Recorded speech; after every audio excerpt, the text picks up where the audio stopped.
শোনেন, ওয়াকাফ হলো আমাদেরই পূর্বপুরুষদের দানকৃত সম্পদ। অনেক ধনী লোক ছিল যিনারা নিজেদের সম্পদকে আল্লাহর রাহে অফ করেছে, উৎসর্গ করেছে। উদ্দেশ্য কি?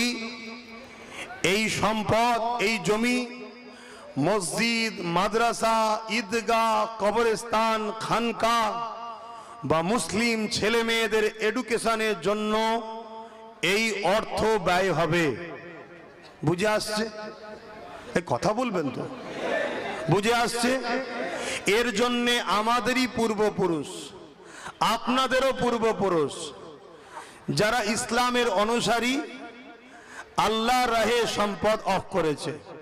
এ সিলসিলা ফারুক আজমের সময় ছিল, ওসমান গনির সময় ছিল, সিদ্দিকে আকবর তিনি তিনার পুরো সম্পদকে বাইতুল মালে অফ করেছেন। এবং আমার নবীর দুনিয়াবি জিন্দেগিতে 400 কোটি টাকা তৎকালীন সময় সিদ্দিকে আকবর আমার নবীর কদমে উৎসর্গ করেছে। আমার নূর নবী তিনিও অফ করে দিয়েছে। তো এই যে সম্পদ আল্লাহর রাহে অফ করা হয়, এই অর্থ মসজিদে যাবে, মাদ্রাসার কাজে লাগবে, খানকা, ঈদগাহ, বিশেষ করে গরিব ছেলে মেয়েদের এডুকেশনের জন্য খরচ হবে। কারো ছেলে ভ্যান চালায়, দিনমজুরি করে, লেবারি করে, তার ছেলে 95% নাম্বার পেয়েছে, মেডিকেলে ভর্তি হতে চায়, ল নিয়ে পড়তে চায়, ইঞ্জিনিয়ারিং হতে চায়, সায়েন্স নিয়ে পড়তে চায়, তার পিছনে এই অর্থ ব্যয় করে তাকে শিক্ষার দিকে আগাবে, সে শিক্ষিত হবে। মৌলানা আবুল কালাম আজাদ, এপিজে আবুল কালাম যেমন ভারতের বিখ্যাত একটা সায়েন্টিস্ট এবং জিনার জন্য ভারত দাদা হয়ে আছে, অর্থাৎ পারমাণবিক শক্তির মেন মাস্টার মাইন্ড, ওই রকম আমার ভারতের লক্ষ কোটি মুসলিম ঘরের সন্তান আছে। এক একটা এপিজে আবুল কালাম হতে পারে, কিন্তু তাদেরকে এগিয়ে না দিয়ে তাদের পিছন থেকে পা ধরে টানা হয়েছে, তাই তারা আগাতে পারেনি। যদি গভর্নমেন্ট দেশ ভাবতো আমাদের আরো আবুল কালাম দরকার, তাহলে এই সমাজের মুসলিম ছেলেদের পিছনে তাদেরই পূর্বপুরুষদের দান করা ওয়াকাফের সম্পদ যদি খরচ করত, আরো হাজারো হাজারো সায়েন্টিস্ট, আরো হাজারো হাজারো বড় বড় বিজ্ঞানী তৈরি হয়ে তারা আমার দেশকে সার্বিক দিক দিয়ে শক্তিশালী করত।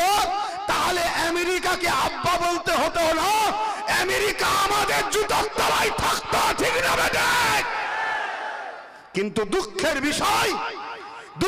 বিষয় এদের নোংরা মেন্টালিটি, এদের নোংরা মনোভাব, এদের নোংরা ক্যারেক্টারের জন্য আজকে আমাদের অকাপ সম্পত্তি 77 বছর ধরে তছনছ হচ্ছে। কত বছর?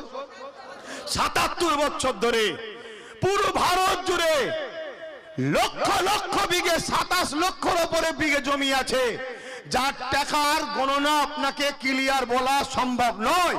আপনি হয়তো অজ্ঞানে পড়ে যেতে পারেন, এত টাকা। এই বিশাল সম্পদ 77 বছর ধরে চুরি হচ্ছে, এই বিশাল সম্পদ 77 বছর ধরে লুট হচ্ছে। আমি জানি না আমার বক্তব্য কজনের পছন্দ হবে, কেন রিসেন্ট কিছু লোক অকাবলি আন্দোলন করছে, তাদের মূলত জানো লক্ষ্য শুধু কেন্দ্র সরকারের বিরোধী করা। বাকি যারা খাচ্ছে খাগি যাক, কেন এরা তো আমাদের ভাগ দেয়, ও তো ভাগ দেবে না। আমি ওই সকল হারামখোরদের মতো চিল্লাবো না। আমার কাছে কথা হলো, যারাই আমার অকাপ খাবে, সে কেন্দ্রে বসুক, রাজ্যে বসুক, যেখানেই থাকুক, তারাই গাদ্দার, তারাই চোর, তারাই আমার অকাপের দুশ্মন, তারাই আমার মাদ্রাসার দুশ্মন, তারাই আমার মসজিদের দুশ্মন, তারাই আমার দ্বীনের দুশ্মন। সবার বিরুদ্ধে কথা বলতে হবে, এটাই হবে ইনসাফ, এটাই হবে মুস্তাফা জানের রহমতের গোলামদের পরিচয়। আর না হয় তুমি শুধু যে ভাগ দেবে না তার বিরোধী করবে না। খুব মন দিয়ে শোনেন, 77 বছর ধরে এই সম্পদকে ঝেড়ে খাওয়া হচ্ছে। আজকে কেন্দ্রে যে সরকার আছে, কিছুদিন আগে রেলকে বিক্রি করেছে, কিছুদিন আগে কারেন্টকে বিক্রি করেছে, কিছুদিন আগে এলআইসি কে বিক্রি করেছে। এলআইসি তে 1 গেছে, 1 লক্ষ হিন্দু পরিবারের চাকরি গেছে। কেন্দ্রের সরকার শুধু মুসলমানদের দুশ্মন নয়, ও ভারতের দুশ্মন, ও হিন্দুদের দুশ্মন, প্রত্যেকটা ভারতীয় দুশ্মন। কারণ এর আগে রেল বিক্রি করে দিয়েছে। হকারদের আজকে কি অবস্থা দেখুন। হকারি করে কারা? বেশিরভাগ তো মুসলিম ভাইয়েরা সেখানে রয়েছে। এলআইসি করে কারা? বেশিরভাগ তো মুসলিম ভাইয়েরা রয়েছে। ট্রেনে জব করে কারা? বেশিরভাগ তো মুসলিম ভাইয়েরা রয়েছে। তাহলে কৃষকদের বিরুদ্ধে আইন করতে গেছে। এইভাবে বার বার বার বার আমার ভারতবর্ষটাকে তছনছ করে দিচ্ছে। ভারতবর্ষ একটা গাছ, মনে রাখবেন, ভারতবর্ষ একটা গাছ। এই গাছের অনেক কটা শিকড় আছে। একটা শিকড়ের নাম মুসলিম, একটা শিকড়ের নাম হিন্দু, একটা শিকড়ের নাম আদিবাসী, একটা শিকড়ের নাম খ্রিস্টান, একটা শিকড়ের নাম দলিত, একটা শিকড়ের নাম সাঁওতাল, একটা শিকড়ের নাম মতুয়া। যে কোনো একটা শিকড় যদি কাটে, মূলত ভারতটা দুর্বল হবে।